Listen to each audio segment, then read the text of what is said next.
Welcome to the Stoic Salon podcast, where we talk about life, love, work, play, the universe, and a bit of Stoicism.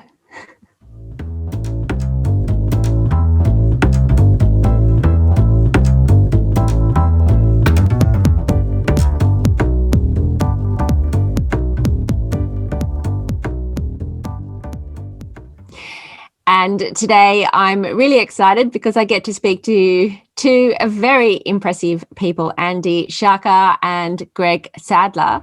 Andi and Greg are married, and I think they're one of the only couples that I know who are both into Stoicism. So I'm going to be talking to them about their marriage as much as they let me. They're actually going to be speaking at the first ever women's conference, Practical Paths to Flourishing, and they'll be talking about how Stoicism helps a couple build a solid relationship. Andi is an advocate for access, education, and equity, and a proud MKpreneur, hashtag MKEpreneur. I'm not sure how to pronounce that. She currently leads the development of the MKE Food School, a centre for learning, innovation, community building and resource sharing, working to create the space for an inspired and inclusive conversation around Milwaukee's community table. She also teaches for the Milwaukee Institute of Art and Design and is program designer and capstone faculty for the graduate division of the Culinary Institution of America, where she develops and leads courses on innovation and entrepreneurship. She enjoys helping others leverage opportunities to connect and to flourish, and she finds great value in applying lessons from Stoicism to daily life. Her husband, Greg Sadler, is the editor of Stoicism Today and president of ReasonIO, co-host of Wisdom for Life, a radio show. And he's a producer of Sadler's Lectures podcast, the very famous Sadler's Lectures podcast. He's a team member of Modern Stoicism. He's adjunct professor at Milwaukee Institute of Art and Design. Now, Greg has written prolifically on Stoicism, including some really great articles, Stoicism and Self-Control, Epictetus on love and affection, of interest to me, a Stoic Paradox, he calls that, What Epictetus Really Thinks is in Our Power, countless other articles. And I'm really excited to be speaking with both of them. I'm going to obviously ask them about marriage and relationships. We're going to talk about control in relationships and beyond. Talking about the emotions in relationships. I think relationships have a way of, flaring up the angriest of emotions. So I'm going to get some tips from them on how to approach that. And just generally go wherever the conversation takes us. So on that note, let me introduce and welcome Andi and Greg to the podcast. Welcome everyone to the Stoic Salon podcast, where we talk about life, love, work, play, the universe, and Stoicism. And today I'm really excited because I get to speak to Andi Sciacca and Greg Sadler. Guys, welcome so much. I'm so happy to be in this space with you. How are you? Thank you, Kathryn. Great. It's great to be here. I'm doing well. Yeah, thanks for having us on. Oh, my pleasure. I've been really looking forward to this discussion ever since I saw that you're both going to be talking about relationships at the Women's Conference, Practical Paths to Flourishing. And I have lots of questions about relationships. I think everyone does. I bet your inboxes are just constantly filled with questions about relationships. But before we get there, I do want to get to know you just a little bit more. And one way one question that I've been asking everyone is just about, the personal path to Stoicism, but even just a philosophy of life that kind of touches on Stoicism. So I'd love to know what your path was. What was life like before Stoicism? What was that encounter like? How did you learn about it? Were you at school? Did someone give you a book and say, hey, read Marcus Aurelius? And then what was life like, and what is life like after Stoicism? You can talk about that as an individual or even as a couple. And whoever wants to take that invitation, all yours. I'll jump in first, probably in part because my direct connection to Stoicism was through Greg. So it might make sense for me to lead in and then for him to talk a little bit about his path.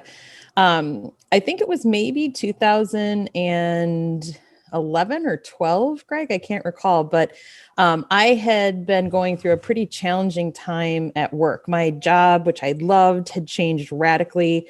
And I was really struggling. At the same time, there were some health issues that were, kind of coming up. And it seemed like everywhere I turned, I was being sort of forced to confront something that I felt ill prepared for.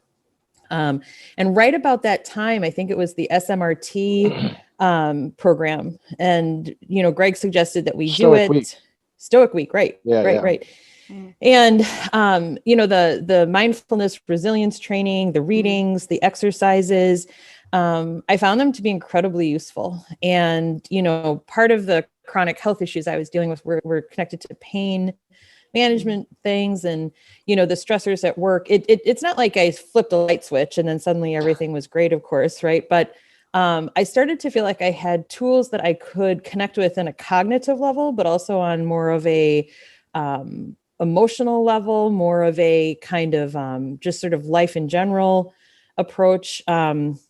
I started finding a lot of really great connection to, actually, it was Epictetus and some of the issues around control. And for me, part of my success has always been around the fact that I'm a very sort of force of will type person and driven. And, I maintain control over a lot of different moving parts. And I found that, approaching that differently helped me to undo some bad habits, relearn some things that, you sort of come into contact with as you're growing up, but they get phased out, right? Cooperative approaches to just sort of thinking through problems with a sense of you not being the center of the universe was a huge piece of it. And, as we did the practice together, I found that there were positive impacts on our marriage at that time as well. So, it's very important when you're in a couple and you work together and live together and play together. I mean, all of the things that you mentioned at the top of the podcast, we do with one another. We have partnered initiatives and businesses. We both work in similar fields. We're both in education. We both do a lot of public speaking. We do a lot of things together and sort of support one another as partners, not just in life, but in work. And so much of what I was not dealing with prior to beginning work in Stoicism, I think had a negative impact on our relationship because I would come home, I'd work in this job that I was dissatisfied with, and then I'd come home and I'd talk about it for hours. So it was like Greg was the unpaid employee, right, in the same role.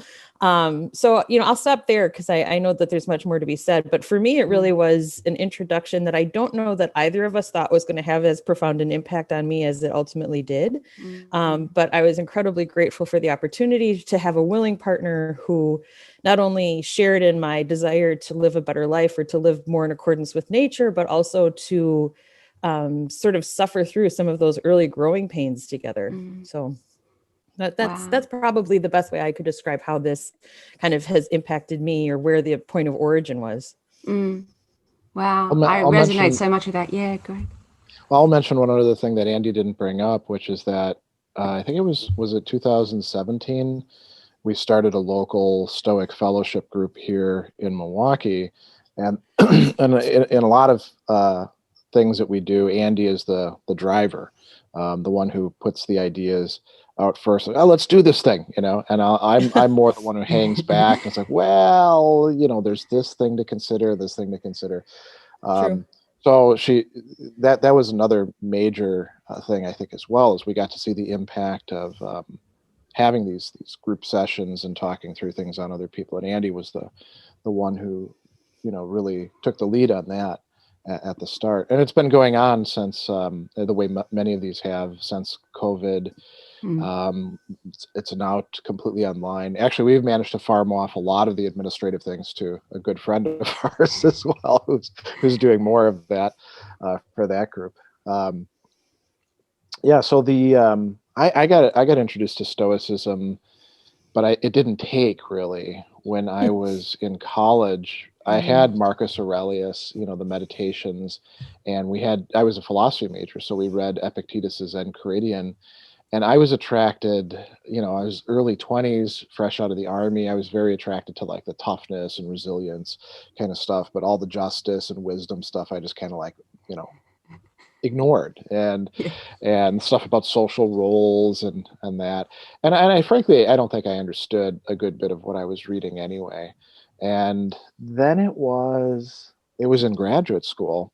I came across a copy of Epictetus's Discourses, and by that time I was very interested in questions of like, do we have free will or not? How does that work? What are we responsible for? How do we work on our habits? And as I started reading through Epictetus's Discourses, I was like, holy crap, there's all this stuff in here that I didn't get out of the Enchiridion or out of Marcus's admittedly kind of, jumbled together hodgepodge of stuff. And I was confronted with like classic Stoic thought that was systematically organized and worked through for the first time. And I had gotten to the right, I guess, stage of my life where I could pay attention to it. And so I got into it. And the other thing too that I think we'll probably talk about in this, because both Andi and I have struggled with this, is anger management. And I started reading more of the Stoics because I was interested in what philosophical approaches could contribute to understanding and managing and lessening anger. And so, I was reading Aristotle and I was reading Plato, and then I found that the Stoics had a lot to say on that, and then that just sort of led me in to keep reading more and more and more. I'm an academic, so there's the tendency to like, well, let's see who wrote something else on this, and it just kind of went from there. And then I got invited to be the editor of Stoicism Today in 2016, because the previous editor, who did a good job getting the blog started, wanted to step down.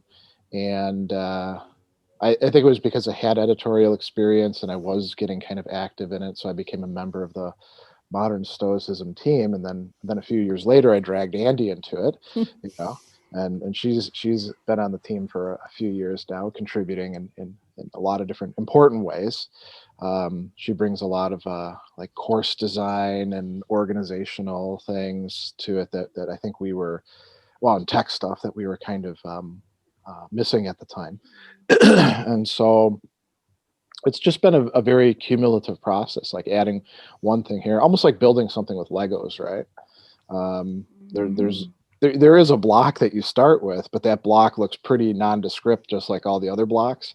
It's only when you've actually got the whole thing built out that you've got a real Lego, whatever it's going to be, castle, tyrannosaur. Wow, you've brought up already so many things. 3 things that stand out that I really want to dive into. Of course, the anger management thing, and I think we'll get to that on a number of levels. The idea of a couple working together interests me a lot. And then also the idea of the ethics part of Stoicism doesn't stick maybe unless you get into the whole picture, the physics and the logic of it. So I wouldn't mind talking about that, because I think that also taps into Nancy Sherman's new book, Stoic Wisdom, and the New York Times article where do you know what I'm talking about if I mention the the idea that, and this is something that Andi and I have talked quite a bit about, and I've written about here and there, the notion of that Stoicism isn't Stoicism when you reduce it to life hacks or exercises or things like that. There has to be something systematic. I don't know that you need to go too far into the physics and the logic, which we don't have that much of, but even just the ethics is this vast comprehensive system. And I always talk about it as being essentially like a constellation. Like some people want to say, oh, the dichotomy of control, that's the one key idea. No, that's a key idea among 18 or 25 or however many. And you only get a constellation when you actually have all the stars, and you can draw the lines between them. Otherwise, you just got like one point, and that can be helpful, but it's not. So you're not going to get the mileage out of it, and it's not going to be a resource the way genuine Stoicism is. Yeah, I just like the way you said didn't stick for you. And I'm thinking that the dichotomy of control works, right? It's kind of a nice little thing to think about. But unless you really get, I don't know, determinism or something bigger, does it really make sense and stick? I mean, even just the dichotomy of control, there's people read Epictetus's Enchiridion 1, and then they're like, okay, I've got it now. But it's actually, it runs throughout his discourses. Yeah. And so he tells us all these other things here and there about that, that help you to understand how to properly use the dichotomy of control. And if you're only going with the one little passage, there's going to be some things where you're going to get it wrong. And then there's other things where you're not going to see how to apply it to make some progress, you know. Yeah. Like for example, Epictetus says things that are externals, they are out of our control, but they're not just indifferent because of it, because our use of them, our chresis, our dealing with them, that is in our control. And so if you leave that out, you get this truncated view where somebody's like, oh, I'm putting up my force field, you know, nothing out there has to do with me. So like that guy, for example, I think you're familiar with the case, right? The English guy who claimed that Stoicism was the reason that he called his coworkers by racial slurs. He viewed himself as, I'm just telling it as it is. And the judge didn't read enough about actual Stoic philosophy to say, well, this is BS. And he seemed genuinely convinced that that's the proper application of Stoicism, you know, so that's like a case example of somebody who's doing exactly what Sherman was criticizing. Yeah. Well, and we see people doing that, you know. Yeah. Yeah. I think there's also a certain amount of, I don't want to say co-opting, but in the kind of wellness and coaching sphere, there's a big draw toward, you know, Aurelius and Seneca and you know, the whole kind of Stoicism movement as defined by people like Ryan Holiday or some others, right? Where that's what their exposure is. And if that's a point of entry, that's awesome. But I think that there's kind of a systems junkie approach to Stoicism as well. And that allows people to really latch on to that one star within a constellation and ride it all the way home instead of looking at it as part of this larger conversation. So, you know, if you sort of pull out just the piece that fits whatever it is you're trying to prove, you're obviously going to find tons of literature in support of that. But if you're trying to really kind of examine the root of it and look at how, you know, across different thinkers, across different segments, it reminds me of, you know, the first piece that I wrote, I think it was the first, was for Stoicism Today, was part of the question about whether or not there was an application for women in Stoicism. And I responded in part because I thought it was kind of an absurd question. And, you know, my answer to Greg was, well, of course there is, because Stoicism is great for people and women are people. Like, why are we actually debating this? You know? But I think that, you know, anything that kind of creates a like interior exterior argument, any line of thinking, you know, whether it's about the indifference or preferred indifference or, you know, the dichotomy of control or whatever, there's always going to be the groups that choose to use that to keep themselves insulated rather than looking at it as a way to better connect with the world around you and with others and to think through things more, you know, kind of, well, thoughtfully. I mean, to think through things thoughtfully, I guess it sounds a little weird, but it is true. I think there's a lot of thinking that's not thoughtful at all. And the conversations that we had, whether it was with the Stoic Fellowship group or even, you know, as you said, working through it as a couple, I think that may be more unique. But quite honestly, I think it would be a great way to enhance marital therapeutic process, quite honestly. You know, I mean, to talk about these things, to look at these things, it's been very helpful to us. And, you know, we are both very driven people in our own ways. Greg is certainly more cautious. I am certainly more bold in terms of risk, you know, taking.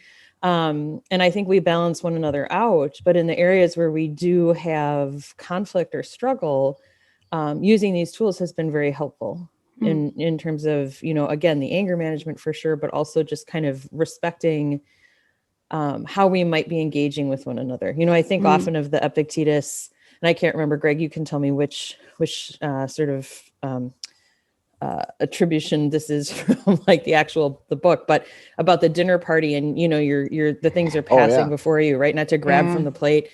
That's been one of the most meaningful ones for me, is just, to remember that these plates pass, and my job is to be where I am in that moment and to accept what sort of comes in front of me and to not kind of grab it all up for myself. And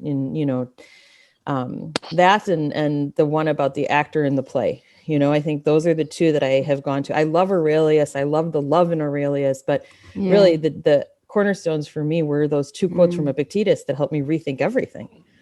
So.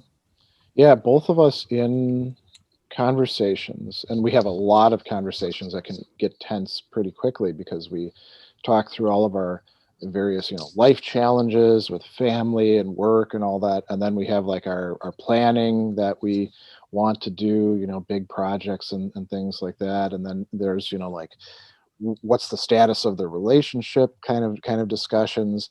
There's a tendency for both Andi and I, when it comes to that, don't snatch at the plate. Don't be looking forward to the plate that's, coming down the line. Just focus on the plate in front of you.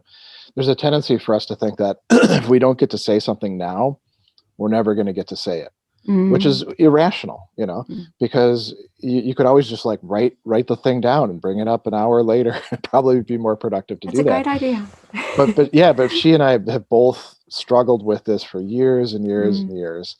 And it's something that we're better at now. And when we have, when we have arguments, they don't have to be fights, right?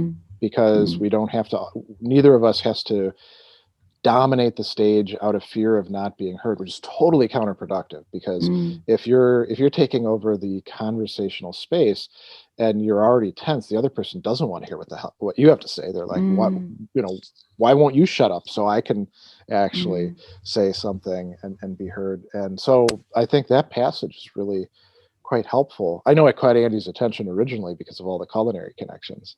No, I mean, that's actually not true. It wasn't about the culinary connection. No, it was the idea of exercising patience and self-control, which are things that I've struggled with since I was born, really. I mean, it's funny too. I was talking to my parents. Yesterday I was sharing with my parents some of the things that I think we have found valuable. And it was a spontaneous conversation. It wasn't, centered around anything specific. But I said, one of the things, to your point, Greg, about, the argument versus the fight, I have found myself, and it's been a struggle. It's over a decade now that we've been together, and I no longer seek to win. I am actually trying to understand. And that's a huge change for me. If there was a debate between us on anything, I mean, it didn't matter how large or how small. Yeah. I wanted to be, the victor. And that's part of my kind of like competitive spirit. And I have learned to see that very differently. I want now to understand where my partner is coming from, but also to explore my own motivations. And that takes a tremendous amount of courage and trust. And it's only because of the groundwork that we did for all of these years that I can be in a relationship where I know that I can be vulnerable in that way and explore that about myself, because I'm not with a partner who would seek to harm me. I'm with someone who wants our relationship to be better, wants me to be a better person, and wants himself to be a better person. And I won't say that that's because of Stoicism, but it certainly helped. And it's, it's something that I think more relationships, whether they're coworker relationships or sibling relationships or married relationships or partnered relationships of any kind, really would benefit from that. I mean, that's one of the other talks that we give quite frequently is, the Stoic heart. And it's not just around marital relationships or romantic relationships. It's everything. How do we seek to find out, how to be more in accordance with the natural world, but also with the nature of one another, of ourselves. I just think it's been a really powerful tool, and it's great to have it in our toolbox, because as Greg said, we need a big toolbox. We're big spirited people. We occupy a lot of mental space, a lot of physical space. We're there, we're very present. And when the two of us are in a room, if we're not aligned, it can be very disruptive, not only to what we're trying to achieve, but to others around us as well. So it's something that I think we've become very conscious of and work very hard at. But it takes work. I mean, we schedule relationship planning meetings as part of our work week, so that we have that time just to talk about ourselves, because it's very easy for us to work through dinner, to talk about work while we're driving on a date. You know, I mean, it's part of it is entrepreneurial life and scholarpreneur life and being academics and being people who think and write and read all the time. But a big part of it too is just making sure that we're nurturing the soil that we're growing our relationship within, so that it continues to bear fruit each harvest, not go barren because we've left it unattended, which is, you know, a temptation. When you're together all the time, especially, you can think that you're, you know, really spending time working on it and not be doing that at all. I love how you've both got an agreement that you're going to work on this, and Stoicism plays a part, but I imagine just generally you're sort of intellectually attuned to kind of just making things work. But there are some couples that maybe are a different kind of on different paths and not always together. So, I mean, my husband was going through this massive stress with business about 2 years ago, which still is kind of lingering. At that point, I was like, okay, I'll bring out the Epictetus and let's read the Stoics. And he's like, I don't think so. So he was like totally not able to take on anything else. So I started then writing a daily email to him, like, you know, just quoting Epictetus, and like it just was not being read. So, you know, what would you say to couples where something's happened and they're just maybe temporarily off on a different path, but it's really impacting a relationship and there's no joint kind of, let's work on this together. I can't work on this together. I got that to do or that to do. How would you, because there's a sense that, all right, I'll work on myself. I'll just grab Epictetus and Marcus Aurelius and maybe a bit of Musonius and I'll just go to my room and I'll do it on my own and whatever. But that's not sustainable, is it? Because it's sustainable for you as you, right? But it's not sustainable. It doesn't make the relationship sustainable.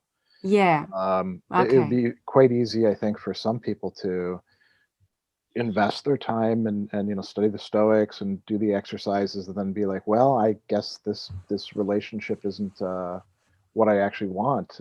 See you later. Which, you know, if you have a partner who is at least willing to do something, that's probably not the option that you want. But I think that probably does happen to people, just as with other kinds of personal intentional development, right? I think it's interesting. Oh, sorry. No, go ahead.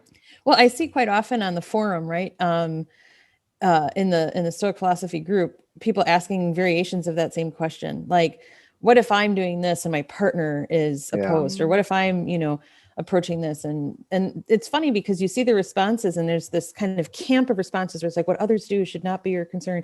And that's ridiculous. If you're living with another person, you have to consider that. If you're working closely with another person, if you're in a sibling or familial relationship, I keep introducing Stoicism to my folks who are in their 70s and going through, you know, kind of that phase of, are we well suited for one another at this point in our life? And they're a hard sell too. I should say that. Yeah. And I feel like my mom is very much into the idea of looking at this. And, you know, she's someone who describes herself as a lifelong learner. She went to college at 60. She was awarded all sorts of, like, you know, Dean's List alumni awards. She's a superstar, but she had to delay that whole period of her life because of other, you know, connections to raising family and things. And, you know, I think my dad is less interested. He's more of a sort of soundbite kind of person. And so, you know, it's very difficult to encourage conversation when you have people who approach learning in a different way. Like, you know, my dad is, what's the point? What are the 3 things I need to know? Because then I've got, you know, I'm going to go do this other thing over here. And my mom's like, let's dive in. Like, you know, let's explore. What a closet of learning. And she has all of these like rich metaphors for it. So sometimes I think too, to that point, is it's acceptance of a different person's different way of encountering things. So it may be that those emails you were sending held value, not the value you hoped that they would hold, but even just the act of expressing care for your husband in that way and sending that thought to him. It came from a place of love within you and a desire to bring something of peace into his space. And it just might be in a different digestible nugget, right? But I'm sure it made an impact, even if it didn't like lead to these sort of rich conversations. And, you know, frankly, I mean, I love Greg with all my heart. He definitely, you know, is the person for me. I mean, we met in high school. There's a whole backstory there. I can't see being with anyone else. I would never marry another person. I never wanted to get married. I mean, that's kind of like how, invested I am in this, if that makes any sense. And I think that, if we weren't constantly together, and if we weren't constantly working and, have the similar sort of goals of like righting the world and really living in this way, I wonder how effective it would be in our conflicts if we didn't have a similar orientation to diving in and learning, because I am with a partner I respect. I am with a partner that I believe to be brilliant, and I enjoy those conversations.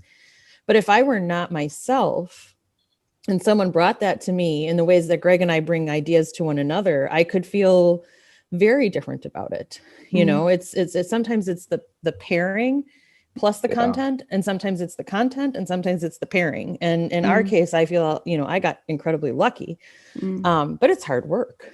Every day is hard I think work. sometimes it can be a matter as well of like persistence, but not like, drive ahead, meet them all the time, but more like just erosion. And I've got an example of that with Andi and I in exercise. So, we're both such workaholics that we got in pretty bad shape physically. And Andi researched the Wisconsin Athletic Club, which is, like a gym that has about 7 or 8 different locations around here. And it has the pool that Andi really likes to have. And it's got the other things that I like to do.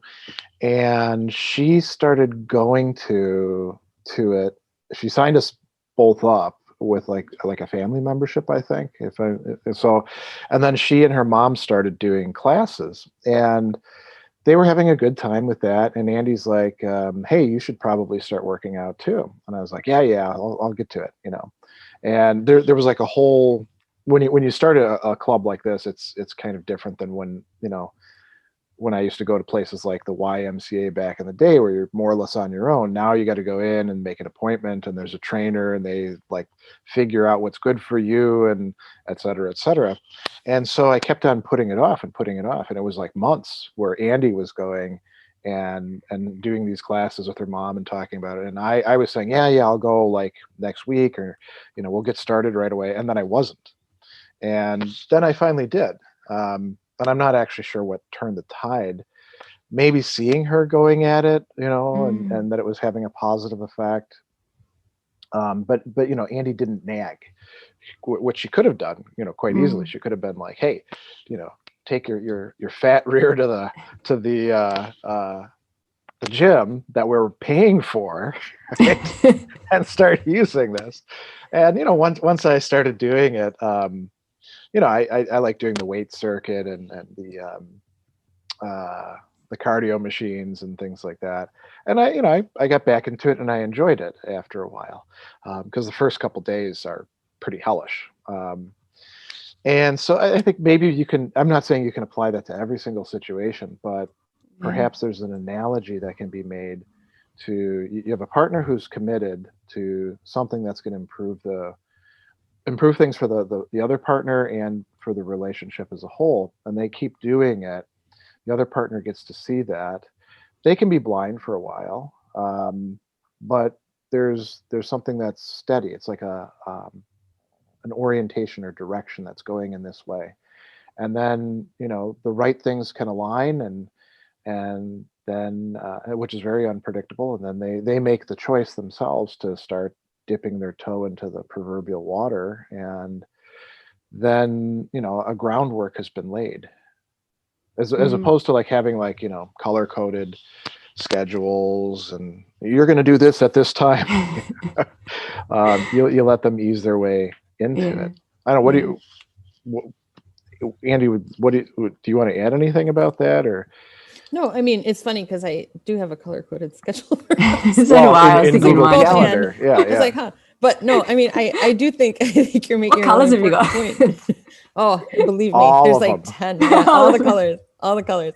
But I think that the point you're making is it goes back to what I was thinking about, which is just this idea of respect, right? Like you could trust that I wasn't suggesting something that would be harmful to you, or that I wasn't trying to. You weren't doing it in a demeaning way either. You weren't Yeah, I wasn't trying to get you to do something because I wanted you to do it. I was encouraging you to prioritize something that would be positive for you. And I think that that's something, you know, that's not in every relationship. We know that. I mean, I feel, you know, kind of doubling down on what I said earlier. I have a hard time trusting people. And the fact that I ended up with someone who's so incredibly trustworthy, I guess, right? Very direct. And sometimes that can also be hard for us. We're both very direct. We don't do a lot of like hinting. It's very much like, this is what I'm thinking, right? And you don't write little notes to put around the apartment or things. No.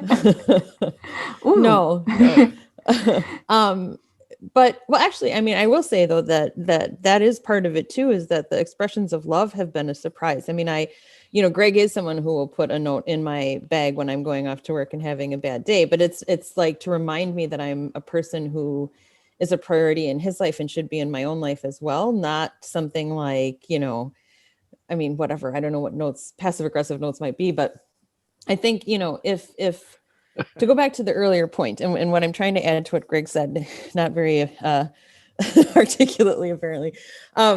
I think that one of the best sort of outcomes of pursuing more Stoic study and practice and you know, all of that for me has been recognizing that I am not the only person to have the doubts that I have or the qualms that I have, that these have been going on for millennia, that people have been trying to connect with one another since people were people, that, you know, the struggle to find oneself and to be in harmony with others, it's always there.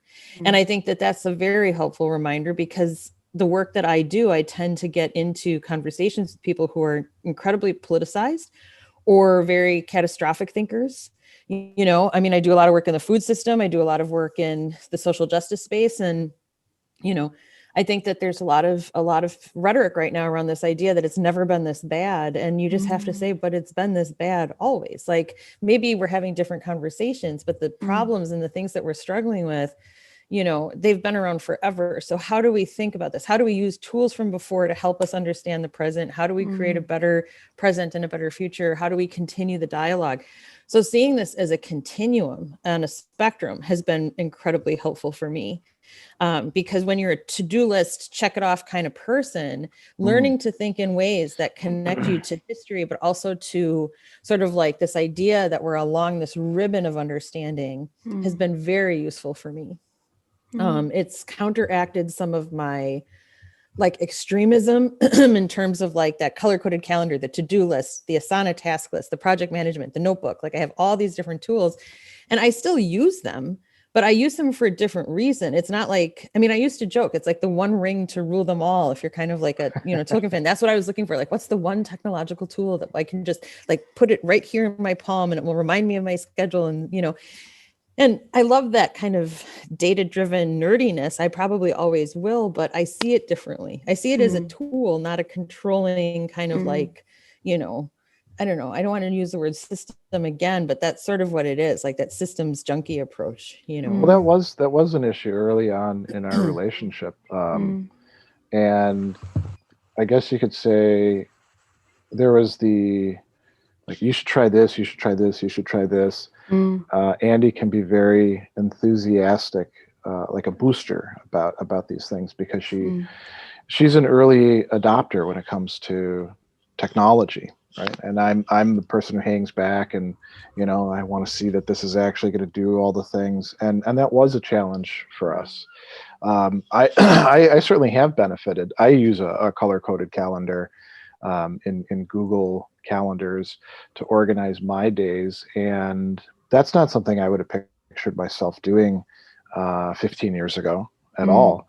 As a matter of fact, that was the Google Calendar was later on. And we actually did do Asana. I didn't like Asana because of the way it's set up, but I had for a long time just like a whiteboard that I'd put stuff on. And I found that I would only get about half of the stuff done, and then I'd have to like shift the you know, stuff from yesterday into the next day, and it was always a little depressing. So having the calendar actually turned out to be a much better option. So there was kind of a happy medium that we attained. Andi wanted to do all these different things, and each one was going to at that time was going to like revolutionize our thing, smooth away all the issues and problems of not getting things done or not in the right way. And I was the one over here who's more of just like a blank space. I'll figure out what I'm going to do, and we met somewhere in the middle. But it wasn't just like finding that one middle ground. It was, like Andi was saying, transforming the perspective on it. It's no longer just about keeping the disorder at bay, or these fear-driven things, and it became much more something that could be productive. And we actually do spend, I don't know how many times a week we sit down and we look at the calendars, and I'm like, well, what's going on here with this meeting? I'd like to shoot some video about this time, and we harmonize things. We make things work. I think it's almost also, like yeah. Oh, sorry. No, I was just going to say, it's almost like just a real subtle shift, mindset shift, to see how you're going to see things. Like you mentioned the word should. You should do this, should. And there's a lot of shoulds and shoulds in all relationships. Like, and I don't know, can we just go back to control issues within relationships, like the dichotomy of control, and then talk about how that manifests itself in a relationship, and how a Stoic approach can help with these shoulds, because we kind of want, first of all, for ourselves to be the best person so that we can be loved forever and ever. But then we also want our partner to continue to change with us and grow with us. And so there's shoulds on that part. And then we want our house to look a particular way. So there's, we should clean the house this weekend, or, we should get the garden done. Should. It's like a lifelong thing that couples argue about. I mean, my mum and dad are probably at this moment. No, it's evening. No, it's nighttime in Sydney at the moment, but like tomorrow they'll be up arguing about who is going to do the garden, mow the lawn or something. So do you want to make a comment about those shoulds and and expectations about our partners, how that becomes control, what the Stoics can tell us about that? It's a bit of a messy question, but over to you. I think there's Andi used the word respect earlier, and I think there's some things where we should expect some things from our partners. So if they're being abusive, that's a real problem. And sometimes people use Stoicism and they're like, oh, well, I should be able to put up with it. I don't control them. And I don't think that Epictetus, if he was brought here today, would look at an abusive relationship and be like, yeah, good job, you've applied the dichotomy. He'd say, get out of there, So there's that aspect. But I think in a lot of cases, the danger, and it's one that both of us have certainly run into, is when you want something from your partner, you try to control them into giving you that thing. And it could be something that actually is good for them, like say going to the gym or going on a diet, or not staying up real late doing their work and then waking up with not enough sleep in the morning, or pick anything that you want. But you don't, Stoicism says you don't control the other person. And if you set up your attitude and your actions towards them predicated on the basis that you if you just get to the right levers, you're going to get them to do these things, it's really setting yourself up for catastrophe, because they don't like it. I guess there's some people who like getting bossed around, but neither of us, we're the bossers, and neither of us likes the other person. Neither of us likes to feel manipulated. Neither of us likes to feel imposed upon. And so getting to the point, and it wasn't like there was a light bulb that came on in either of our heads at one point. It was a cumulative process.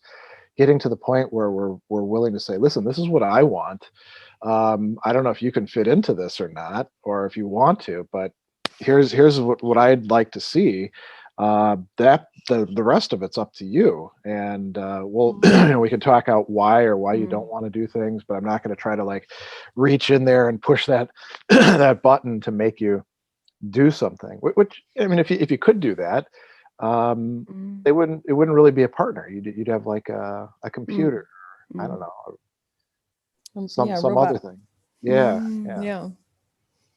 I think a lot of people do that driven by fear. Or a lack of understanding. You mean fear of losing the partner, or? It Fear could of be fear of being, losing the partner, or like even fear for the partner. Hey, you've got to stop smoking because it's ah, going to kill you. Well, yeah. there's ways to get somebody to do that and to express that care for them without Mm, like, well, if you're going to smoke, I'm going to be crappy towards you, or something like that. But there could be all sorts of other fears too, like fear of getting hurt. I don't want you to do this thing that I find abrasive or mm. demeaning. So I'm gonna every time you do it, I'm gonna zing you somehow and make sure that this doesn't happen again. Or there could be all sorts of fears, I think. There's this scene in, this is going to go totally off topic. This scene in Leaving Las Vegas. Have you seen that movie? Mm. Mm-hmm. Nicolas Cage and Yeah. Elizabeth Shue, and he's drinking himself to death, right? And they kind of fall in love. This was really weird because I come from like like capital A art background, so literature and like Mhm. tragedy and drama. So for me, this movie was like, oh, that's love, right? So anyway, he's drinking himself to death, and what does she? I mean, she tries to save him at one point, but really she understands that, she Yeah, can't. And she really loves him. And then doesn't she at the end, I haven't seen it for ages, give him a flask as a gift, a little whiskey flask, I think so. which is Yeah. Yeah. kind of the gift saying, okay, you want a drink and this is how much I love you. I've just accepted you completely. That's so not Stoic, right? But I mean, that's like, obviously there's a sense of love you as you are.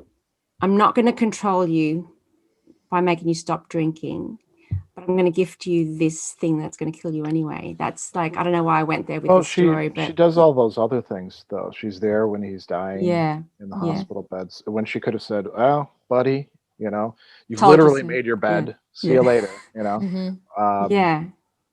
there's another really interesting part of that movie. There's a scene where we see him at the very beginning, and he's in the liquor store, and he's loading up his cart with all sorts of bottles.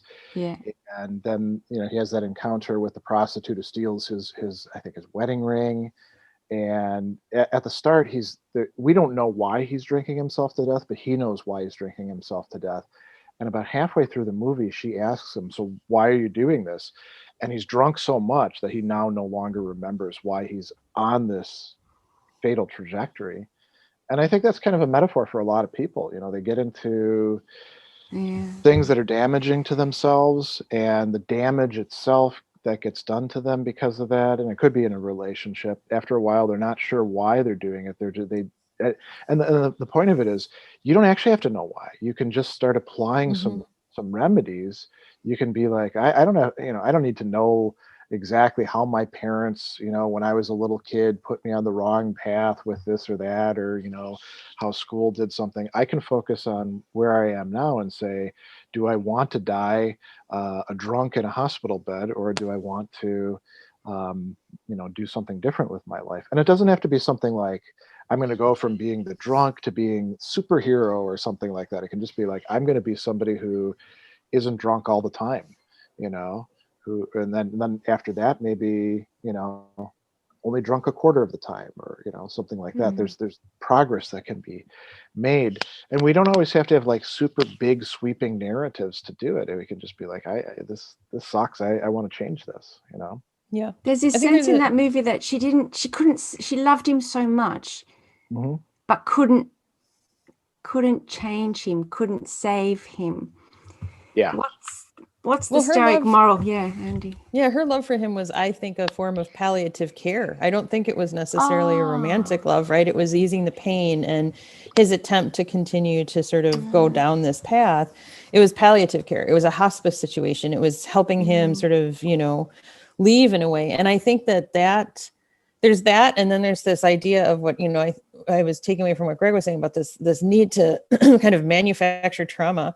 Like, it's okay to just be feeling bad because you feel bad. It's okay to not have had a really terrible life or a really great life and just be in a real life and address Yeah. things and interact with one another. If I myself were on a path of destruction, I would want a partner who would want me to care enough about myself to take that action and to really make a change. However, if I were so far gone that, I needed someone who was going to provide that palliative care. It wouldn't be from the partnership that I have with Greg. It would be something else. That relationship would have had to have ended in order for me to be in a situation like that, if we're kind of applying the analogy. I think that we call all kinds of different things love that aren't really love or care, because we have a desire to create a bubble around ourselves of sort of like protection.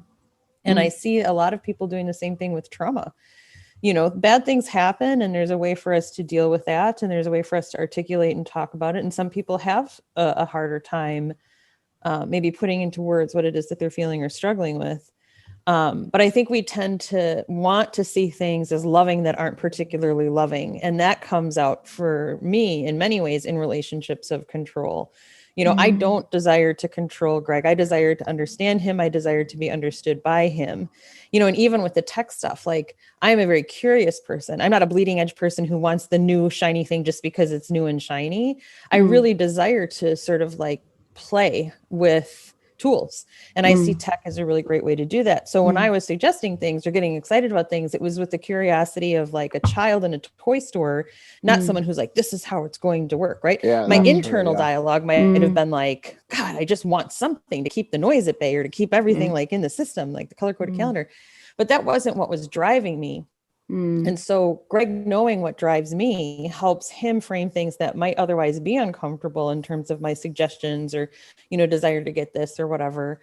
I mean, we had we had 2 senior dogs that we lost within the last few years. And I got this backed this thing on Kickstarter that's like a robot that spits out treats. And so you can like make it move around, and then it makes a little noise, and then it shimmies, and it'll like spit out a treat. And I thought it was just too. I think Henry's, I need one for Henry. Yeah. Greg would never in a million years look at that and be like, oh, wow, cool. But, he appreciates that that's kind of my mindset, and will use it with the cat, used it with the dogs, takes pleasure in that. We can share in that pleasure. But if I spent my whole life being, upset that my partner isn't the type of person who would like see that and think that way, that's not, then I want a relationship with the Andi robot on the other side, who's like, yes, that's a great idea. Let's do that. Let's back this. Let's bring that home. And we learn so much from each other as a result of that difference. So actually, I just think that can't be, That reminds me of another thing that was quite helpful for both of us in the course of working through a lot of conflicts and becoming closer, that I think we can connect to Stoicism, which is that a lot of times when we were having arguments and they were turning into fights, it was that I was talking to an Andi that wasn't the Andi in front of me. But the Andi, how did I put it? Didn't exist. Like we were having imaginary relationships with versions of ourselves that didn't exist, basically. Yeah, and then we're communicating with the other person as if they are that person, which is guaranteed to fail. And you can tie this in with like Stoic ideas about what they call appearances, fantasiae, which include assumptions, which include putting together narratives from the past with too few data points, and creating like an image of the other person. And I think that's, within any long-term relationship, whether it's a friend relationship or colleague or romantic relationship, you do have this composite picture of who the other person is. And sometimes it really maps onto them well. And sometimes, there's just things that you don't know because it hasn't been revealed, and then, more information can come in.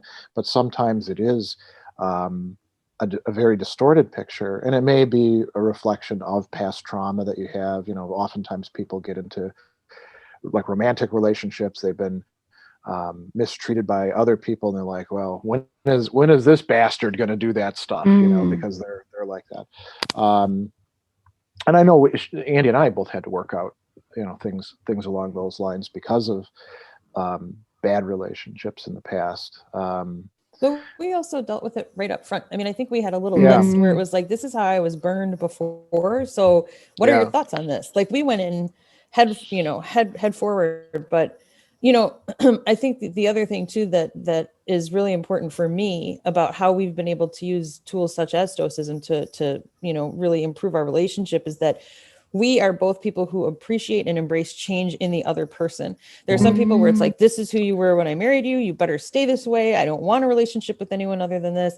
And so over the years, as we've grown, as we've evolved, as we've dealt with some of our own issues from before in the relationship, the things that we need to face together, it's with a desire of adventure and spirit of sort of like, how can we approach this in ways that are productive and positive? Not, I'm not married to Greg circa 2012, right? I'm married to Greg today, like today, May, whatever, right? 2021. And tomorrow I'll be married to that Greg. And that's a huge change because the person he was, totally defined by what it was that I was needing or feeling or resenting or whatever at the time. And I think resentment may be one of the biggest relationship killers. And if you really attempt to live in harmony with one another and to really look at what you can take from this practice, I think that that's a huge way to not only avoid resentment, but also address the resentments that you've been carrying around for years that have nothing to do with where you are right now, right? You're carrying luggage from decades ago and you don't need to know who gave it to you or why you first picked it up, right? The whole leaving Las Vegas thing, who knows why? The only thing we know is that day he was a hopeless drunk, right? And there was a woman who cared for him. And so I think some of what we tend to put into that imaginary person are the wounds and the hurts and the everything of that person in the past, but also all of the people who came before them. And then all of the nervousness and suspicions, that it's very easy to fall into that trap. It takes work to not be in that place. You've just blown my mind now, because I'm just thinking, like, how, I don't know if it's Seneca who says to kind of in the evening do the reflective task, like, have I done my stuff? Am I on track? That sort of thing. I'm thinking a couple kind of needs to do that together or share that stuff, because otherwise you end up doing all this work. And then the other person's doing their work. And then if there's no like, hey, how was your day or whatever, but like really serious self-examination kind of sharing. I hadn't really thought, are you suggesting that you kind of do that regularly? Like you have your little scheduled meetings and do you do a kind of Seneca checklist, a shared Seneca checklist? Well, it's not at night, but it's not at night, often. I love that. I guess sometimes it is like what Seneca's describing, sort of like an after-action report, right? After-action report. There you go. Yeah, but sometimes it's I guess it could all. Sometimes it's dedicated time that we schedule, and the purpose is to look at how things have been going and how we want things to be different. Sometimes it's in the midst of an unexpected crisis. How can I best support you? Obviously, this is different. Because for me, I had to learn that loving someone isn't fixing their problems for them. That was a huge issue for me, and so I've had to learn over the years. To say to Greg, like, what do you need from me? Not what I'm going to do. Because I would like swoop in and be like, oh, then we'll do this. And I'm making all kinds of, problem solving. And that's not what a person needs. Sometimes they just need compassion or a hug, and that was not at all my orientation. And so I've learned that as a result of this relationship, how to care better for others. Going back to like we'll call it after action report, or like, moments of openness and like talking about what's going on. When we used to have that, when it wasn't all sort of pie in the sky at the start, this is so amazing, we're going to do all these incredible things, very idealistic together. It would instead be, we would get to the points like in a horrible fight, and then we'd finally start laying things on the table. And so moving away from, that's the time when we finally get to say, this is what's really been bothering me, or here's where I'm coming from, to doing it in a much more calm and maybe scheduled way, but certainly without all the stress. That's been incredibly helpful, because you get way more done, and I think, if you think about like movies and TV shows and stuff like that, our culture has trained us to do things in a screwed up way, because people, typically those characters really only reveal that they really love the person, but they can't stand this about them when they're fighting with each other and shouting at each other. Now, if we have good parental models, which neither of us unfortunately had, in part because Andi's parents didn't model that, and my parents kind of did, but they both died pretty young. So my dad died when I was 11. So I didn't get to see that going on until teenage years. If you're only getting it from popular culture, I guess the tendency is to think, it's, people are most honest when they're yelling at each other. And, instead we could be much more rational about it. And when we say rational, then people are, I want to be emotional, not rational. But Stoicism, like other virtue ethics, is teaching us how to integrate. It's not, a lot of people say, well, Stoicism is about paring away all the bad emotions. Kind of not. It's more like, how do we integrate our emotional life and our rational life together, which should have the effect of getting rid of irrational fears or, excesses of what else, anger or envy or things like that. But that doesn't happen right away, and there was another, I know I'm jumping around a bit here, but I wanted to go back to talking about the dogs. Andi, raised these two dogs, as she's mentioned, from rescued puppies, and those are her kids. When we got married, they were my step dogs, I guess, right? My stepchildren. And You're the bonus dad. Yeah, and when you have an animal, I mean, we still have one animal left, an 18-and-a-half-year-old cat, and when she goes, it's gonna be very hard, because when you take on an animal like that, if it's puppy, kitten, I mean, unless you get something like a turtle, it's going to die before you do, and you're going to see old age and the deterioration that happens, especially if you take really good care of them, which is what we did. There's this paradox of care, which is, if you extend their life by giving them really good care, they're going to have this twilight period, which can sometimes be really, really challenging. And as Stoics, I think a lot of people get misled into thinking, okay, a Stoic has to be unemotional. If you do have emotions, you got to figure out how to resolve them right away. And I would say that the challenge is to linger with the emotions and to sort of pick at them so that you understand what's going on, and then you can start working on it. So, the period in which Andi and I both went through considerable grief about the dog, she more than I, not because she was closer to them, but she had much, they're her babies essentially. It takes a long time to grieve in those sorts of cases. And I think a lot of people think, well, I'm a Stoic, so I need to make sure I get done with this emotion stuff quick, negative emotion stuff, love, joy, that's all cool. I want to have as much of that as possible. But this negative emotion stuff, I need to get this resolved so I can be a good Stoic. And I would say there isn't any time frame for that. It might take you a year, and that's okay. The issue is whether you're, like Seneca says with grieving, the issue isn't just whether you're grieving or not, it's what you're doing with it. Are you are you being maudlin with it? And back in the old days, they'd pull their beard hairs out or tear their clothes or stuff like that. Nowadays, we have other things. We post on Facebook or, I don't know, do videos. Or are we, processing it in a reasonable way? And then to come back to the partnered stuff, I think for me and Andi, it's been helpful that we, she can say to me this morning that she was missing Magnus, our dog, and that can be fine. It's not like she was, hiding her tears and all of that. What, 2.5 years out? 2018. I mean, it's 3.5 years. Yeah. Yeah. There's just moments, I think, where, and that's a good point too. I mean, the first part of that little pack that we lost was the cat, the twin sister to the cat we have now. And going through that kind of grief together is important. When I met Greg, both of his parents had been dead for some time.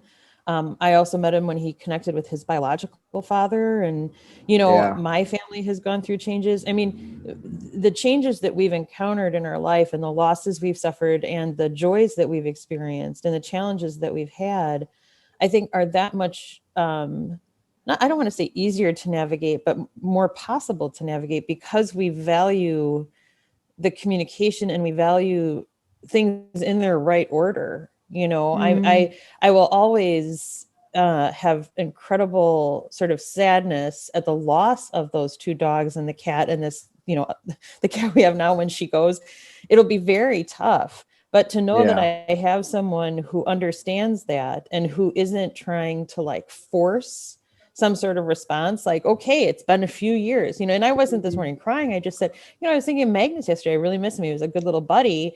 And, I mean, he wasn't little, he was a huge dog, but I think the thing is, And, it's one of those things where if you have a sort of like a platform or a foundation of love, trust, respect, I could say anything. I can say to Greg, I'm really angry about what you just said and I need 5 minutes, or him to me. And while it might be uncomfortable, when we get into conflict like that, it has totally become something different. Yeah, that's become very helpful. Yeah. I mean, it's, and I think if more people were encouraged to just identify what's happening, right, without all of the sort of things that we as people tend to pile on, and just, sort of address what we're dealing with, and to be able to say things like, it's an irrational disappointment that I have that, the couch is torn or whatever, but it is still a disappointment. And I know I shouldn't care more about that than people, and I shouldn't be so attached and blah, blah, blah. But, I can also say I worked really hard for the money to earn that, to buy that. It brought me comfort. Like, this whole idea of total detachment is insane. It's just, you can't be a human being and actually have that. And why would you want to? Like, then what's the point? And I see it. I mean, back to the point that Greg made earlier about thinking that I was attracted to Epictetus about the culinary stuff. I live with people who talk about food all day and make food all day and want food businesses and food companies and food waste. And it's like part of my constant conversation professionally. Some of the zealotry that happens there would benefit extremely from, some Stoic practice, because there is no one way of doing things, and if we would stop arguing over that. Yeah, that's right. Food has about as many people doing that as exercise does. Like, anytime that I post on Facebook that I, am sick or I'm sore from the gym or anything like that, I get all these people giving me unwanted advice, and I'll just go on record and say the only time I ever want advice is when I ask somebody, can I have some advice from you, when it comes to those things, in part because, people will be like, you can't ice, you have to heat instead. And I'm like, even assuming this is true, are you sure that you person who is only connected to me through the internet, has never actually seen my body, that is the right thing for me? And everybody's got like their exercise routines or their diets or stuff like that, and they're all like, this is the one true thing, and you're like, wow, it's amazing that in the how many millennia of years of recorded history, we finally came up with it, the one thing for everybody. But, and Andy's right, there's a lot of people in the food scene who are like, it must be a plant-based diet and it must be this plant-based diet or else it's all garbage, and it's very black and white kind of thinking. I'm not quite sure where that comes from. I'm sure there's maybe certain personality types that appeals to, but maybe it's also like a marketing strategy or... Yeah. I mean, I think it's important to mention that you are often correcting people and saying, well, I'm actually an eclectic, right? Like, you have to remind people that this isn't your guiding light. And for me, I found great value in it, but I don't see, I have found incredible value. Let me be super clear. Like, it has helped me in ways that years of therapy were never able to do. Like, I found a tool that was really useful.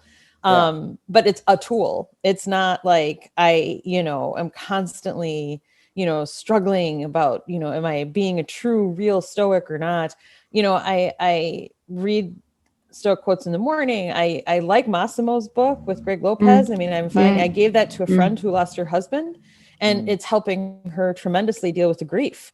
You know, I don't expect that at the end she's going to like, you know, be a Stoic, right? Like that's her defining moment. She's a person. So I think, that, you know, not to dilute in any way the significance of what we're talking about. And I'm super excited about the ways that it's helped our relationship and that I feel that it can help others. But again, as a tool, and I think that there's so many empty people and hurting people and people in pain that latching onto that thing, whether it's, you know, keto, vegan, Whole30, like food. Yes, it's huge. Exercise. Are you CrossFitting? Are you yogaing? Are you water aquaing? Are you doing this? Are you doing that? You know, it's obsession for the sake of obsessing. And I think that's what makes me feel really frustrated by it, is that I'm looking for dialogue that allows us to explore things and say, well, here's what's useful about this. Here's what's useful about that. You know, maybe sure, have blueberries because they're awesome. But, you know, like if you're just eating blueberries every day for the rest of your life, like I think you're missing some things, you know, and I see thinking and you know, philosophy in much the same way. I mean, Greg taught me, you know, just how anger can be useful, that it's okay to be angry, like, you know, at the right time, at the right to the right degree, like the whole, Greg, you say it, it's the whole spectrum from Aristotle. But if you're talking to somebody who is, you know, so immersed in Stoic thinking that they can't see a way that anger could ever be appropriate, I don't know that I can connect with that person. Anger is anger. You know? Yeah, perfect. Yeah, exactly. Yeah. It doesn't seem to me that the Stoics kind of tell you this is the way you should do this thing. It's like you're given some tools, and then you're supposed to use your mind to work out what's going to work in each situation with the person that you're living with your own health issues. So it doesn't seem to be prescriptive. It is prescriptive, but people take it's not comprehensively prescriptive. Right. And I think Epictetus, in a lot of cases, you can picture him like saying to his students, hey, you know, here's the way to look at it, and here's the things that you should be doing. And then they're like, well, I don't really want to do that. And then he's like, okay, fine, go ahead and try it out. You know, go out there and see how things work out. And then after you've made a complete mess of things, come on back here and we'll start again. I mean, there's like a chapter where there's a kid who doesn't want to study logic, you know, and Epictetus is like, okay, you just want to do practices. That's fine. As soon as somebody starts, you know, deceiving you, and you want to figure out what's true and what's not, you're going to really wish you'd studied logic, but you know, it's your life, buddy. Yeah, it's not that thou shalt, you know, thou shalt not da da da da. Is it? Yeah, Is it? yeah, and I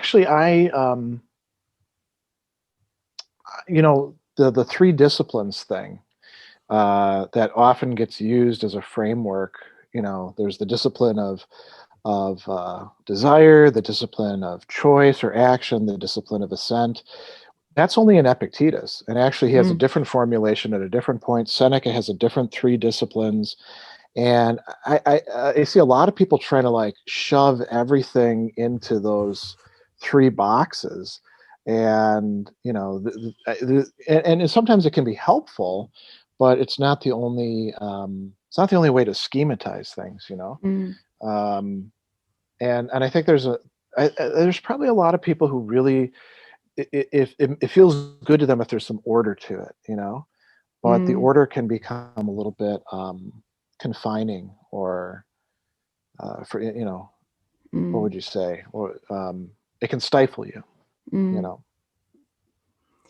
I want to sort of jump in and go back to something that blew my mind again. I think it was Andi. You were talking about how you're committed to or in love with Greg of today, and not necessarily the Greg of previous years. I mean, I'm not saying that you don't have those wonderful qualities, but when we like fall in love with someone or choose to get married or commit to a relationship or whatever it is, there's a sense that that's the person I'm going to be with for the rest of my life, right?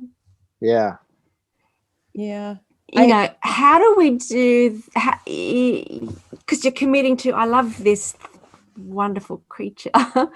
And then, how do you how do you then do love and marriage and relationships when you're actually in effect really only able to commit to? That's actually a really great question. I don't know what, if you think about like other commitments that we make, right? Perseverance is to choose something repeatedly. Actually, I'm going to bring in somebody else here who's not a Stoic, but it was influenced by Stoics. This medieval monk, Anselm. He makes up a term, pervelle, in one of his treatises to will perseveringly. And what that requires is that you recommit yourself. And I think that this is something that often gets left out. People think, oh, I'm going to like do my marriage vows, we'll have a nice ceremony, and boom, we're set for life, right? Yeah. When really what you have to do is, day in, day out, say, I am choosing once again. You have to make use of your faculty of choice, your proiresis, in Epictetus's terms, to recommit yourself. And you have to do it, in a lot of situations where you're like, I don't like this person right now. Well, maybe that you have to, continually affirm that. And there doesn't have to be formulaic. You don't have to like sit down and like write out, oh, I once again commit myself to so-and-so. But I think that's part of it. And we're, again, we get the wrong cultural messages about, the end of the movie, they get married and now everything's great, unless it's a movie about divorce, in which case, then by the end of the movie, either they're friends again or they've both met, other people, and now everything's great. I think this need to like consciously, recommit oneself to say, and it doesn't have to be like, oh, well, I said A, B, C, D all the way to X when I made this commitment before, so I must do exactly the same commitment now. There could be some things like, well, Z didn't work, so we're going to get rid of that. That was a stupid assumption on our part. Like Andi and I both thought we'd have like 20 books by now, I think, right? Or what else? We were supposed to be retired. Yeah, I mean, retired 2020, right? 2020. Yeah. I mean, I think what I will say is, the Andi of before really loved the Greg of before, but the Andi of today, I think, is more effective at it of the Greg of today, right? Andi of before would have a hard time with Greg of now. Greg of, before would have a hard time with Andi of now. But, I mean, I think the other thing too is that transparency and honesty are so important to both of us that's been the North Star, right? And at the same time, like I am madly, passionately in love with my husband still after all of this time. I mean, I had a crush on him when I was 14 years old. That's a whole different story, but really now. Yeah. And, and we didn't date in high school and our paths kept crossing and all of this stuff. She dated my arch rival. Yes, it was like West Side Story, quite seriously. Yeah. There was rumbles in the parking lots and things. But when we did reconnect, we wrote to one another. So we connected through Facebook as a result of being friend suggested, I think, by that arch rival. Yep. He was like, because we both were teaching in philosophy. We had both taught in prisons. Like we had so many things in common. And we connected and wrote so many hundreds of thousands of words to one another before we actually got on the phone. Yeah. Facebook asked us individually, like, is this person harassing you? Because we were contacting one another so much through messages. Facebook banned us. It's really kind of a funny story. They banned us from talking. So I created a private blog. We were writing to one another in the blog. Google Chat. And Google Chat. I mean, we had our first date over the phone on St. Patrick's Day of 2010. We made dinner together. And, it's just the way that our relationship evolved allowed us to go so deep into what both of us were thinking. But, at the same time, even though I have this tremendous capacity for all aspects of love for him, when we got married, it was signing papers at the marriage officers, and then we went to work. I went to a meeting 15 minutes afterward. Like I was not someone who needed, a dress and a party. I had catered weddings and I just thought why wouldn't we spend money and put it into our future? I'm just very practical that way. But when I tell that story to people, there's the people who are like, oh, that's awesome. And then there's the people who are like horrified because that doesn't fit what their idea of a love, marriage, whatever story should be. But it's really funny because they don't hide that horror either, right? Like people are very willing to say, you don't fit what I expected. And I think given the fact that we were very clear about what we expected and we've allowed those expectations to change and we've allowed that to shift, I brought my dogs into the relationship. Greg had been married before. He has 2 children. That was not something I ever wanted in my life. I never wanted human children. And I learned to become a bonus mom in certain ways and navigate that space.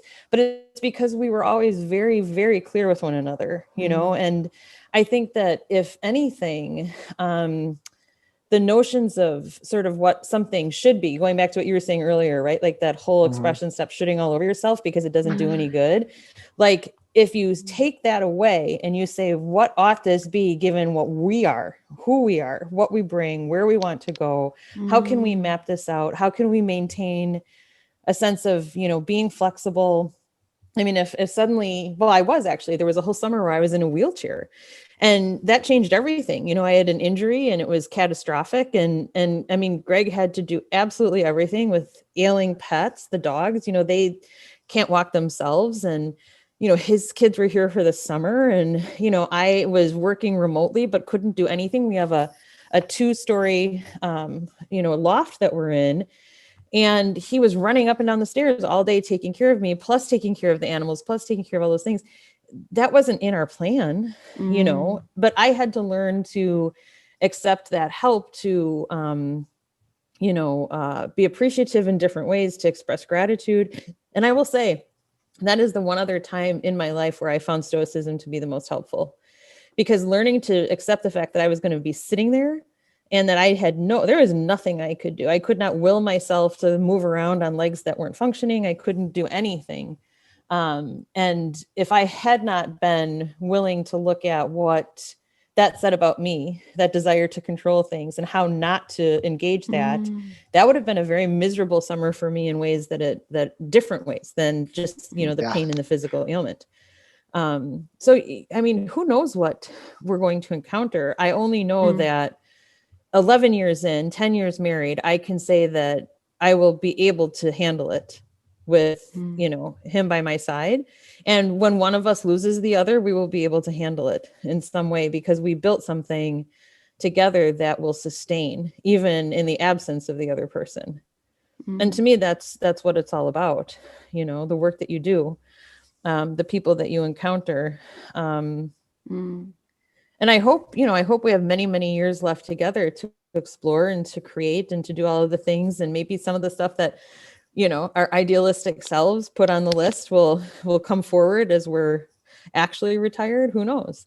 It just made me think of Bill Irvin. He was going on about, how Epictetus kind of says, look at your partner or your child and sort of just, just note that they'll die.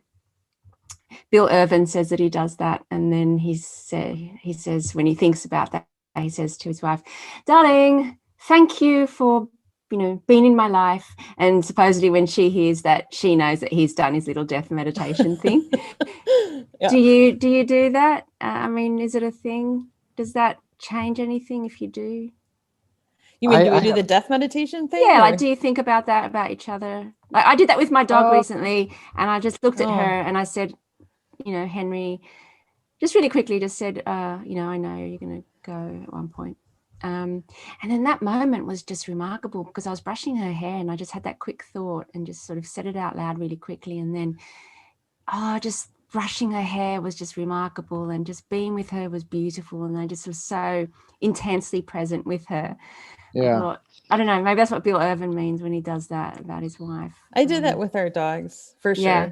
I mean, after we lost the cat unexpectedly, I was like, oh, wow, this could happen at any time. And I know, that cognitively, but I have a picture of Amika's paw and a picture of Magnus with his ears, and I remember I even wrote on Facebook to Greg, I said, someday I'll be really happy that you took this picture because it will be a reminder of how connected you were. And the same thing with her foot. I said, I knew it would be something I could look on with love and beauty on a day where I felt tremendous loss, but it's a lot harder to do. I mean, I am not delusional, and I know that one of us is going to die before the other, most likely.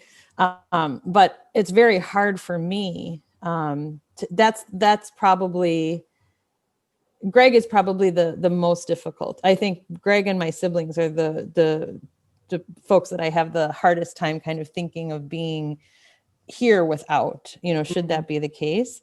But I give gratitude. I haven't quite gotten to the point where I'm doing a death meditation in that same way, but I do feel very grateful that I'm able to know that this is not forever, and hold on to it hard, both lightly and more tightly for that reason.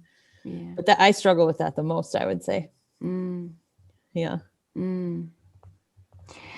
I want to ask you, I know that I'm going to have to let you go soon, even though we could probably go on forever. This went fast, but, I know, I went too fast, I think.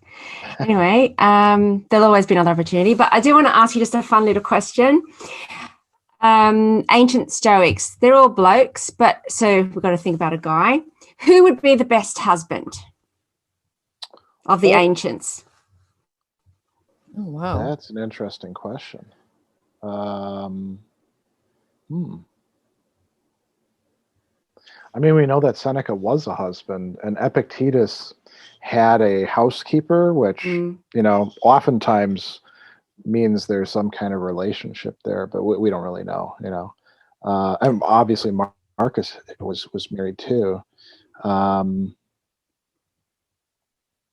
Or any of the others. I mean, did Zeno get married? No, I don't think Zeno did get married. He didn't, no, and neither did Cleanthes. But they don't have to have been married. Who had husband potential? I mean, if you think about Musonius, right? He actually does talk quite a bit about two things that I think are helpful. One is there's that, we'll call it proto-feminist side to some Stoics more than others, like Zeno. It clearly thought that men and women were equal. Musonius Rufus says, they should be educated the same way because they have the same capacity for virtue. And this goes all the way back to Plato saying that, women can be just as thumotic or just as rational as men, as opposed to people like, say, Aristotle, right, who famously says women are defective men. And, if you brought him into the present and saw, more women working on Aristotle than men today, I think he'd probably revise his views, including Nancy Sherman, right? Who's written a great book on Aristotle, The Fabric of Character. So Musonius has that, like, listen, women and men, they've both got the same capacities. Let's not BS around about it. That you see also like in Mary Wollstonecraft later on down the line. And then he's got that nice long discussion of what a marriage ought to be about that a lot of conservatives pick up on, because at first he says, it's about making babies. And they're like, see, sex is just for that. And then you read down further and he's like, and a marriage should be a friendship, and the sex should be promoting intimacy, and you're like, well, that's a lot deeper than just baby production. And so I think, he probably was a guy who got it, Okay. So maybe he'd be a good husband. I don't know what Epictetus would be like as a husband. I know. I mean, what do you think, Andi? I don't know that I can answer that quite honestly. I think in part because I would have too many follow-up questions, like a husband for a wife now or a husband for another husband. Like, I mean, I just think that there's so many expectations around, and I mean, I'm just going to say that's one of the things. Partner for life. Yeah. I mean, I don't know. I honestly don't know. Yeah. I mean, I can see value in certain things, but I'm such a sort of, I don't know. I mean, I'm a more, like I see our marriage as an exception, right? Like I said earlier, like that wasn't something I was looking for. I was looking for like something else. And I was fortunate enough to find it in another person. But for that reason, I think any of them could be, useful. Is that a terrible thing to say? I think there's like utility in the relationship with any one of them. So that's kind of my take on it. How about you? What are your thoughts? Oh, go ahead. Greg. Me or Greg? Yeah. What do you think? Are you asking me, Andi? Yeah. I'm asking you, Kathryn. Well, I'd like to say Marcus Aurelius, because there's a sense of romance. I don't know. I always read it through a romantic lens, but Yeah. there's such a sense of just that depth that he goes into, that voice, that quiet sort of voice that he's really introspective. I kind of like that in a guy, you know. Yes, I don't know. Definitely not Epictetus. I think Marcus Aurelius, if he ever wrote love letters, probably could have put a few nice words together. Might go for Marcus. Yeah. He has said some really wonderful He has some things. really strong imagery in the meditations. Yeah. Like, so maybe he could do a really nice love letter. Yeah. You know, I was going to I'm say a fan of, yeah. there was a husband-wife team, but it wasn't among the Stoics. It was among the Cynics, Crates and Hipparchia. And actually Epictetus references them when somebody says, hey, Cynics can be married. And he's like, yeah, you can be married if you're like those two, but they're so exceptional that you shouldn't count on that. Crates was a student of Diogenes, and then he got involved with Hipparchia's brother, and Hipparchia fell in love with this Crates guy. And basically, you know, it was like being a street person. He'd wander around and do things and harangue people. He's also the guy who taught Zeno.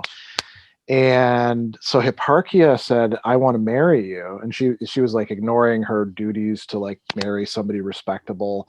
And he's like, listen, lady, this is a lot, this life, you know, are you sure you want this sort of thing? And she's like, I'm all in. And they lived together as Cynics. You know, they would, we don't know that much about what they did, but presumably they did all their business out in public, and did they now? Taught philosophy, and yeah. Wow. Well, of course, as Cynics, they would do it in public, wouldn't they? Exactly. Oh, right. Yeah. I get. Oh, okay. Like the Beatles song, right? Yeah. Right. That took me like a few seconds. Okay. Yeah. Well, on that note. Thank you so much for hanging out with me. I just feel the conversation's only just started, so we're going to have to like meet again and just talk again, hopefully. I'm really looking forward to hearing you next Saturday at the conference, at the women's conference. That should be really fun. And I hate saying goodbye. It's not very stoic of me, but like until we meet again. Until we meet again. Yes. All right. Well, thank you. In just 1 week. Yeah. All right. We'll see you. See you in a week. Thank you so much. Thank you so much. Yeah. It was great. Thank you. See you. Bye.